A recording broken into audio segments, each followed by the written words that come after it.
トランプ政権2期目に入り、世界に大きな変化が起きています。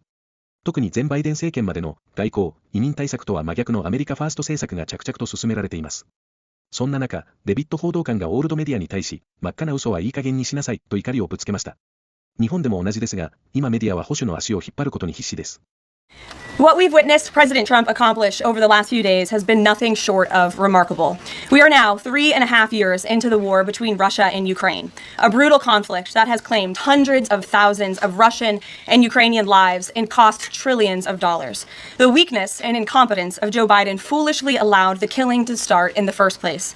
Until President Trump returned to office in January, the bloody and broken Biden status quo was to endlessly force American taxpayers to fund Ukraine no matter the cost, no matter how long it takes, and no matter how many lives were lost. There is no denying that Biden's America Last foreign policy moved the world further away from peace. President Trump rejected that failed approach and instead, over the last 7 months, has relentlessly pursued peace throughout his second term. And thanks to President Trump's efforts, we finally have movement after years of deadly gridlock.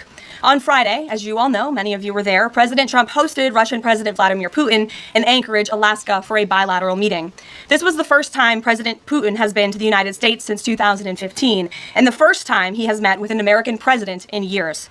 President Putin publicly confirmed what President Trump has said all along. The war between Russia and Ukraine never would have started in the first place if President Trump were in office. This was always obvious to any person with a shred of common sense. Just look at what took place during the last 4 administrations.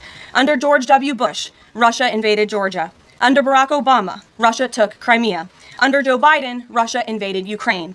But under President Trump, Russia did not invade nor take anything. President Trump is the only president this century, Republican or Democrat, who has held Russia in check and ensured peace in Europe. That's because Russia has always greatly respected President Trump and his peace through strength foreign policy approach.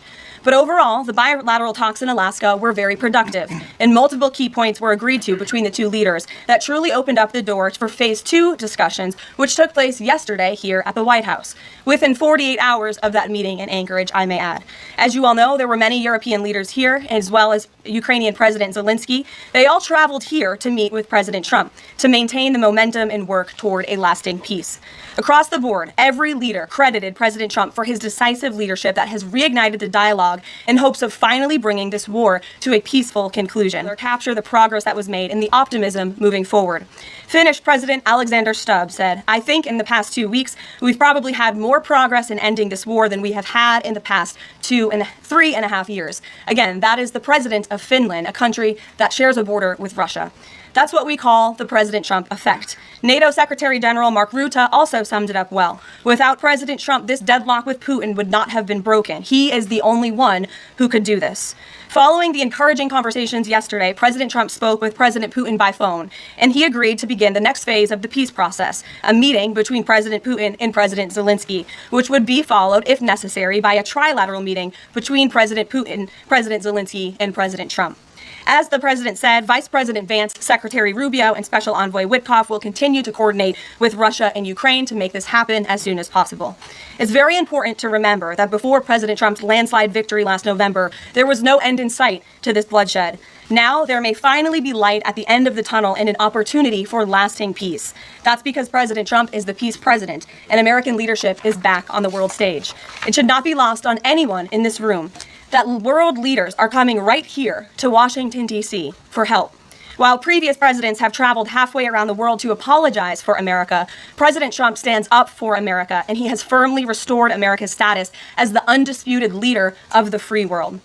However, one thing that has absolutely not changed is the media's negative and downright false coverage of President Trump and his foreign policy accomplishments.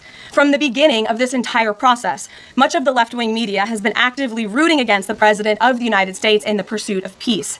Initially, the media ridiculously claimed that President Trump was somehow beholden to Russia for even agreeing to have a face-to-face discussion with President Putin inside of the United States.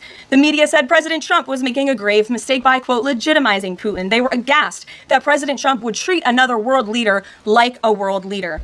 The media relentlessly attacked President Trump and claimed he suffered a, quote, major defeat for not immediately emerging with a final agreement, even though he said heading into that meeting, this was a meeting to listen and to understand how to move the ball forward. All weekend following those historic U.S.-Russia bilateral talks, we listened to clueless pundits on television trying but failing to claim that the president had failed.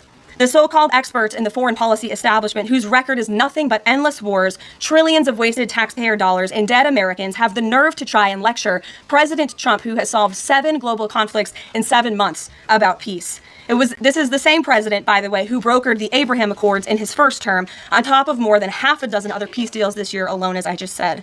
We also saw yesterday the president of Ukraine and all of the other major leaders of Europe fly across the Atlantic Ocean to meet President Trump at the White House because of the progress that was made, and that, if you ask the media, failed meeting, but it was not. It was highly productive and it was successful. This is why Americans' trust in the mass media is at a lowest point in more than 5 decades. Diplomacy is a delicate process, and instead of reporting the facts about what is happening here at this White House and what is happening between this president and other leaders around the world, many outlets in this room continue to try to actively undermine the president and sabotage the efforts towards peace. That is why I felt the need to set the record straight. いかがでしたでしょうか。過去の密室政治をぶち壊し、国民に向いた政治を行うトランプ政権は頼もしいですね。日本でも新政権が誕生し、官房長官とオールドメディアとの戦いを早く見てみたいものです。